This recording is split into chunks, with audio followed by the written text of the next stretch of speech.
राजस्थान पत्रिका संपादकीय गति 100 शब्द प्रति मिनट। Be ready. 3, 2, 1 स्टार्ट। तो आखिर बी.एस. येदियुरप्पा ने कर्नाटक के मुख्यमंत्री पद से इस्तीफा दे ही दिया। 4 महीने में भाजपा ने अपने 4 मुख्यमंत्रियों को बदल डाला। पहले उत्तराखंड में त्रिवेंद्र सिंह रावत को हटाया, फिर असम में चुनावी जीत दिलाने वाले सर्बानंद सोनोवाल को बदल दिया। इसी महीने की शुरुआत में त्रिवेंद्र सिंह रावत की जगह मुख्यमंत्री बने तीरथ सिंह रावत को भी बदल दिया और अब इसी कड़ी में येदियुरप्पा का नाम भी जुड़ गया। न चाहते हुए भी उन्हें पद छोड़ना पड़ गया। येदियुरप्पा 4 बार कर्नाटक के मुख्यमंत्री बने, लेकिन 5 साल का कार्यकाल कभी पूरा नहीं कर पाए। एक बार 2 दिन तो एक बार 7 दिन के लिए ही उन्होंने मुख्यमंत्री की कुर्सी संभाली थी। पैरा राजनीतिक दलों को अपना मुख्यमंत्री बनाने और बदलने का पूरा अधिकार है, लेकिन बार बार मुख्यमंत्री बदलने की मंजूरी अंदरूनी उठापटक की तरफ इशारा करती है। कर्नाटक और उत्तराखंड को ही ले लें। उत्तराखंड बनने के बाद 21 वर्षों में भाजपा के यहाँ 6 मुख्यमंत्री बन चुके हैं, लेकिन एक को भी 5 साल पूरे करने का मौका नहीं मिला। कर्नाटक में भी 14 साल में भाजपा के 3 मुख्यमंत्री बने, लेकिन सबको बीच में ही पद छोड़ना पड़ा। कर्नाटक में भाजपा ने जोड़ तोड़ कर सरकार बनाई थी, पर उत्तराखंड में तो पार्टी को 70 में से 57 सीटों पर जीत मिली थी। फिर भी 4.5 साल में तीसरा मुख्यमंत्री लाना पड़ा। उत्तर प्रदेश, हरियाणा, अरुणाचल प्रदेश और गुजरात में भाजपा के मुख्यमंत्री अपना कार्यकाल पूरा कर चुके हैं या करने जा रहे हैं। कांग्रेस की बात करें तो वहाँ भी पंजाब, राजस्थान और छत्तीसगढ़ में आपसी खींचतान की खबरें आती रहती है। क्षेत्रीय दलों में इस तरह का संकट नहीं है। ओडिशा में नवीन पटनायक हों या पश्चिम बंगाल में ममता बनर्जी, लंबे समय बाद भी दोनों को चुनौती देने वाला कोई नहीं है। लोकतंत्र में सबको साथ लेकर चलने की परंपरा बीते कुछ सालों में टूटती नजर आ रही है।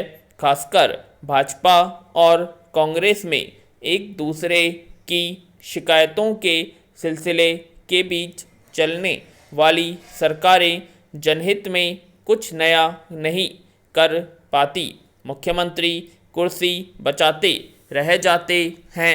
राजस्थान का उदाहरण सामने है। 2.5 साल पहले बनी सरकार अपनों की खींचतान का बोझ ढो रही है। दोनों बड़े दल सबसे अधिक अनुशासित होने का दावा करते हैं, लेकिन ऐसा नज़र नहीं आता। कर्नाटक में अगला मुख्यमंत्री कौन होगा, जल्दी सामने आ जाएगा।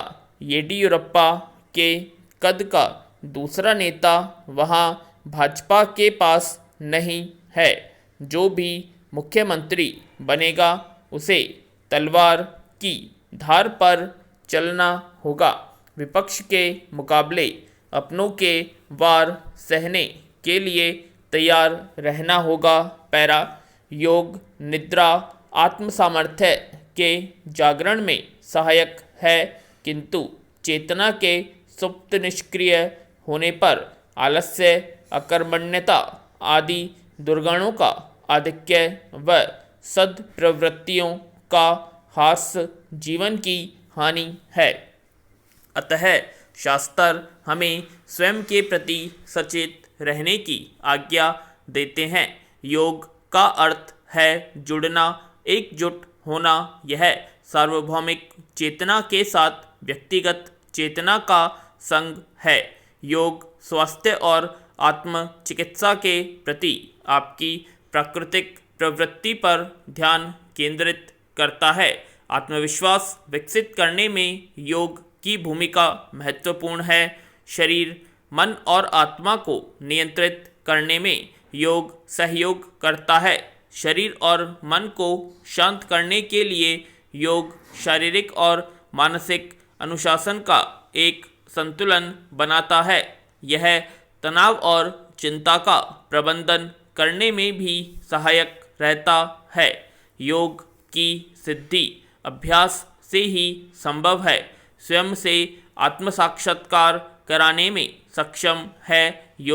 योग का अंतिम लक्ष्य व्यक्ति को स्वयं से ऊंचे उठाकर ज्ञानोदय की उच्चतम अवस्था प्राप्त करने में सहयोग करना है। जैसा कि भगवद गीता में कहा गया है कि व्यक्ति स्वयं से संयोग करके मन को पूरी तरह से अनुशासित कर सभी इच्छाओं से स्वतंत्र होकर जब केवल स्वयं में लीन हो जाता है तभी उसे योगी माना जाता है। पैरा पेट्रोल डीजल की बढ़ती कीमतों पर सियासत गरमाने और चौतरफा विरोध के बावजूद केंद्र सरकार इन कर में कटौती नहीं करना चाहती। एक तरह से सरकार पेट्रोलियम करों की आदी हो गई है। सरकार इन करों पर निर्भरता बढ़ती जा रही है क्योंकि इसकी अन्य स्रोतों से राजस्व की गणना बेपटरी हो गई है। हाल ही जारी आंकड़ों में गत वर्ष पेट्रोल व डीजल पर शुल्क से सरकार को प्राप्त राजस्व में 74% की बढ़ोतरी देखी गई, जबकि कच्चे तेल की कीमतें घटी थी और उपभोग कम हुआ था। दरअसल आर्थिक मंदी के बावजूद पेट्रोलियम पदार्थों पर उच्च करों के चलते वित्तीय वर्ष 2019-20 के मुकाबले सरकार का वित्तीय वर्ष 2020-21 में कुल कर संग्रह अधिक रहा। सकल कर राजस्व में अप्रत्यक्ष कर राजस्व अधिक हो तो आमतौर पर यह प्रतिभागी व गरीबों को चोट पहुंचाने वाला माना जाता है। चिंताजनक यह है कि वित्त वर्ष 2020-21 में औद्योगिक कर राजस्व व्यक्तिगत आयकर संग्रह से कम रहा, यानी आम लोगों पर प्रत्यक्ष अप्रत्यक्ष करों का बोझ उद्योगों से अधिक था। 2019 में दूसरी बार जनादेश मिलने के बाद मोदी सरकार ने कॉरपोरेट करों में कटौती की। जाहिर है इससे निजी क्षेत्र में निवेश को प्रोत्साहन मिलने की उम्मीद थी, पर सकल स्थायी पूंजी निर्माण GFCF के रुझान देखें तो ऐसा नहीं हो सका। पेट्रोलियम करों पर सरकार की अत्यधिक निर्भरता स्वस्थ परंपरा नहीं है। ईंधन की उच्च कीमतों से महंगाई बढ़ने का दबाव रहता है और इससे आर्थिक गतिविधियां मंद पड़ सकती हैं। सरकार के समक्ष विकल्प क्या है? वित्तीय हालत देखें तो निकट भविष्य में पेट्रोलियम करों में कटौती का कदम संदिग्ध है।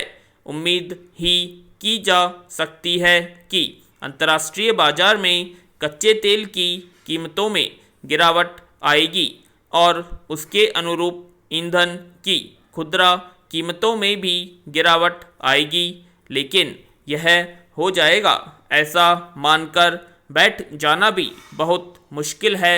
सरकार सर्वाधिक संपन्न 1% आबादी की व्यक्तिगत आयकर की दरें बढ़ाने पर विचार कर सकती हैं या कॉरपोरेट कर की दरें पुनः बढ़ाई जा सकती हैं। पैरा बहुत से लोगों ने पहला विकल्प सुझाया है, पर सरकार की चिंता है कि इससे संपन्न वर्ग विदेशों की ओर अधिक आकर्षित होगा।